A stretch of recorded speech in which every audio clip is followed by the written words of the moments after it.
¿Se podrá rescatar la fe cristiana de manos de los cowboys? Por más de un siglo, los cristianos nativoamericanos han explorado temas que la teología tradicional del hombre blanco ha dejado al margen. Conversamos sobre la resistencia creativa entre amigos.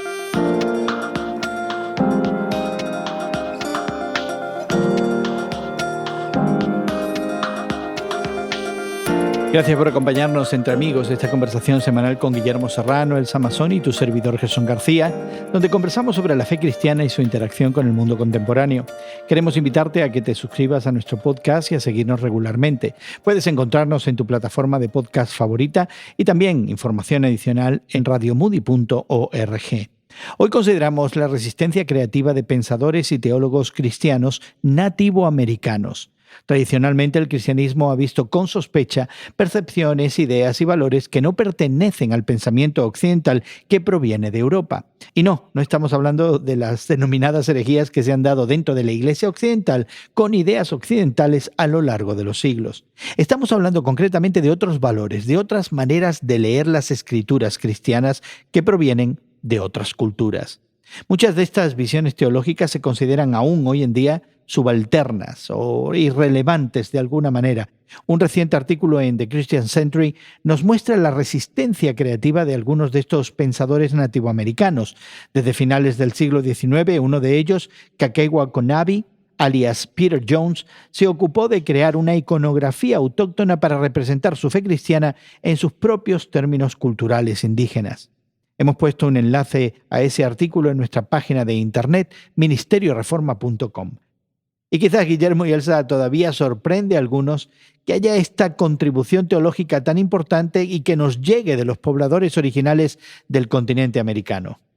La mayor crítica que viene de parte de los teólogos, de los biblistas cristianos occidentales o blancos o como queramos llamarles, es que cualquier contribución que venga de otros campos, de otras esferas, de otras regiones, siempre se les tilda de sincretista, porque ellos están de alguna manera representando la fe, la divinidad, a partir de la propia cultura. Y si no es un valor cultural a la occidental, entonces siempre tendremos sospecha. El problema que yo veo también está en que hemos adoptado todas estas imágenes, todos estos íconos que nos llegan de la época barroca, digamos de la Edad Media o del Renacimiento, en donde los pintores, escultores ya tienen una idea, aunque muchas de sus representaciones estaban basadas en su propia cultura, vamos a llamarle renacentista, pero nosotros la hemos adoptado como parte de nuestra iconografía, de las imágenes, incluso en las postales que mandábamos, en las tarjetas navideñas, aparecen a veces estos pintores de esa época y los hemos adoptado como una especie de revelación. Pero sin embargo, si nos pintan un águila con tonos y con estilos nativoamericanos, enseguida surge la sospecha en nuestra mente de que esto es posiblemente algo que tiene que ver con el paganismo y por tanto un acto idolátrico o algo por el estilo, ¿no? Exactamente. ¿No piensan ustedes que hemos sido también influenciados por las imágenes modernas que nos vienen de Hollywood, ¿no? Digamos, de los westerns, ¿no? De esas películas del oeste donde se mostraba al nativo norteamericano como el malo de la película, el salvaje, el que necesitaba ser de cierta manera dominado, vencido, domesticado, evangelizado por el hombre blanco, ¿no? El hombre blanco que venía con las ideas de civilización, de la moral y sobre todo también con la religión judeocristiana.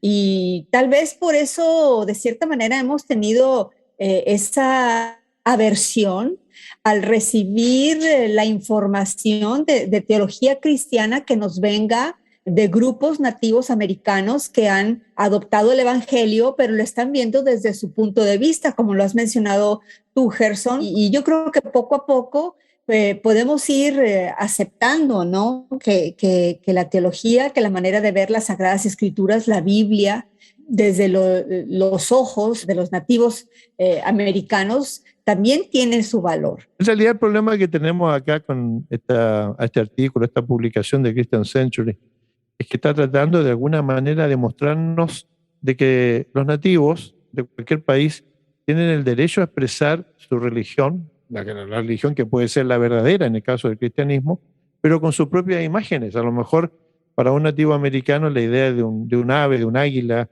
representa el poder máximo expresado en la naturaleza, y a lo mejor esa asociación con el Dios creador a mucha gente le molesta, pero en el fondo no estamos hablando ni de sincretismo porque nos está transfiriendo una fe a darle poder a esa representación, sino más bien a entender que a los ojos de esa persona o de esa comunidad tiene alguna validez el hecho de que esa ave o ese animal, como en el caso del león y su fuerza, o del cordero, por ejemplo, en donde se representa la fe con un cordero. No estamos creyendo que tenga el poder el animal en sí, sino que realmente refleja... Es una ilustración. Exactamente, una ilustración. Esa sería la idea. Hablando de ilustraciones, creo que un buen ejemplo que podemos encontrar en las diferentes culturas, no solamente en las culturas de los nativos americanos, ¿verdad? Sino creo que a nivel global, cuando se encuentran esos héroes que dan su vida por los demás, ¿no? Que se sacrifican de cierta manera por el bien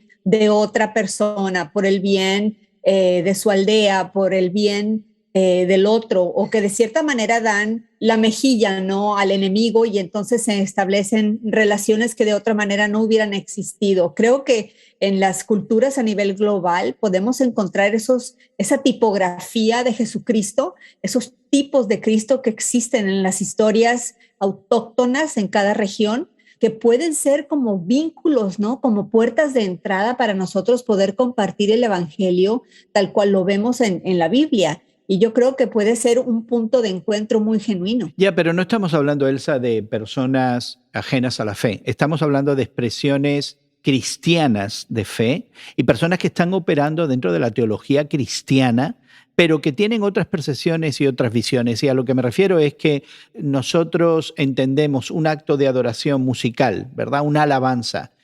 Lo entendemos como genuina y verdadera cuando viene en la forma musical de una armonía mayor o menor, con 4 voces al estilo occidental, pero no lo veríamos una alabanza igualmente genuina si resulta que es en un powwow, esos momentos donde comunidades indígenas se juntan a tocar los tambores y a cantar en sus propios idiomas. Creo que ahí es donde estamos campeando. Dentro de la fe cristiana, nuestra resistencia a aceptar otras formas culturales que están llenas de sentido y llenas de valor para otras comunidades. Y no solo eso, yo me atrevería a decir que valdría la pena asomarse a la teología cristiana de los nativos americanos y quizás aprender algo, ¿por qué no? Claro, la resistencia está en los patrones de conducta ya aprendidos por nosotros, en donde escuchamos, por ejemplo, algún himno cristiano basado en Bach o en Beethoven o en Mozart o en cualquiera de estos músicos que fueron muy buenos en su tiempo,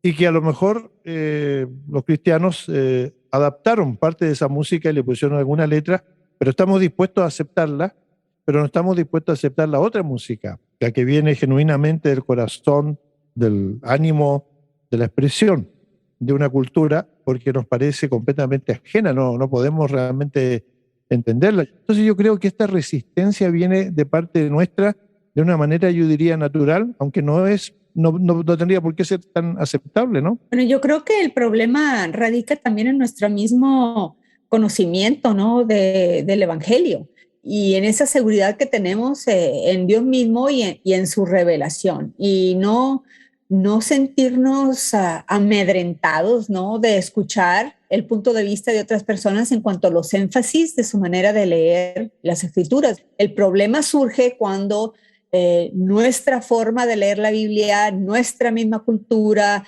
nuestra teología, la empezamos a colocar en un pedestal, ¿verdad? Y viendo a todos los demás como si fueran totalmente erróneos y que no tienen nada que aportarnos. No estamos hablando de comprometer, de cambiar lo que es el Evangelio mismo y nuestras creencias esenciales, ¿verdad? Pero en aceptar, digamos, las diferentes maneras de ver esas Sagradas Escrituras, porque todos tenemos algo que aprender unos de otros. Es interesante que en el encuentro de Jesucristo con la gente de su tiempo, que tenían sus propias ideas sobre muchas cosas, ¿no? Y eso basta con leer parte de los evangelios para darse cuenta. Cuando se encuentra con un hombre que tenía mucho interés en escucharle, pero que no sabía cómo acercarse a él, Jesús lo ve y le dice, mira, bájate de ese árbol que voy a ir a tu casa, quiero visitarte en tu casa. La reacción del hombre en ese momento es, tú quieres venir a mi casa, una cosa así como una sorpresa, ¿no? Pero Jesucristo se acerca a las personas de acuerdo al momento en que viven, a la cultura que tengan, a las ideas que tengan, porque Él es el que opera una transformación en la vida de las personas. No son sus cuestiones culturales las que le van a impedir llegar hasta ellas, y encontramos ejemplos de esto en muchas partes del Evangelio. Yo creo que hoy día es necesario también, cuando nos acercamos en países diversos, ¿no? Si pensamos solamente en los nativos americanos, estamos dejando afuera a muchas más regiones en donde la expresión de la fe es muy única y sigue siendo tan verdadera como la nuestra, porque creen en las mismas cosas que nosotros creemos. Cuando llegamos a ver estas teologías que algunos califican de subalternas, de estas teologías que están un poquito olvidadas, ¿pudiéramos llegar con esa actitud de que quizás tienen algo nuevo que enseñarnos? Creo que tienes razón, Gerson. Debemos de aprender, de escuchar lo que es importante para otras culturas, porque eso nos ilustra más y nos complementa, ¿no?, la manera de vivir nuestra fe en el mundo que nos rodea. No vivimos aislados. Y esa manera de vivir con la seguridad de nuestra fe en Cristo, que no nos vamos a ver amenazados por aprender de los demás, porque alguien de cierta manera, cuando menos lo pensemos, va a ponernos el dedo en la llaga. Y eso creo que vale la pena, es parte de la madurez en Cristo. Para nosotros como personas de fe cristiana, algunos de nosotros minorías étnicas, esta lucha es muy real, ¿no? De que mis temas y mis valores culturales también se integren en la conversación, también se legitimicen. El leer la Biblia para mí en español hace una gran diferencia que si yo solamente la leo en inglés o la leo en chino. Y necesitamos empezar a revisar todas estas cosas, me da la impresión. Una película que hizo este famoso director Scorsese cuando llega unos misioneros ahí a Japón. Y entonces la cultura japonesa tan distinta no puede aceptar la cosa del cristianismo. Y estos que van a enseñarle a esa parte, a esa región de Japón, lo que es el cristianismo, están dispuestos a morir por sus enseñanzas, por sus creencias.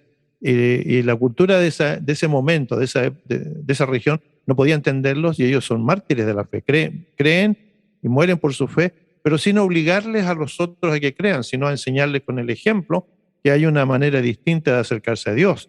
Me parece que esa película es extraordinariamente fuerte, pero también extraordinariamente buena, porque nos habla de una actitud de entrega del cristianismo en cuanto a transformar la cultura, pero no imponerle cuestiones que a lo mejor la gente no las puede captar en ese momento. Pues queremos invitarte a que consideres este tema, que converses con nosotros, que nos des tu opinión. Quizás un buen compromiso de este grupo sería explorar un poquito más en detalle esa teología cristiana evangélica que proviene de otras voces. La nativa americana fue la que conversamos en el día de hoy, pero también hay muy buena teología hecha por personas de origen asiático y que provienen de África, y quizás tener una conciencia más clara de otras conversaciones que se están teniendo dentro de la fe y que son importantes también. Y queremos animarte a que te pongas en contacto con nosotros y nos visites en radiomoody.org.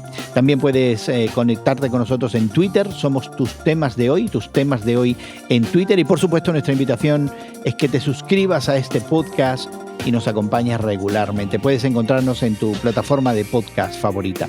Agradecemos el trabajo de producción que se hace en los equipos de Brasil, México y Estados Unidos. También a Guillermo y a Elsa por el tiempo que nos han dado de conversar. Y bueno, a nombre de todo este grupo, nuestra gratitud para ti por habernos acompañado. Confiamos que hayas disfrutado de esta conversación entre amigos y que te volvamos a encontrar en otra ocasión. Que pases un buen día y que Dios te bendiga.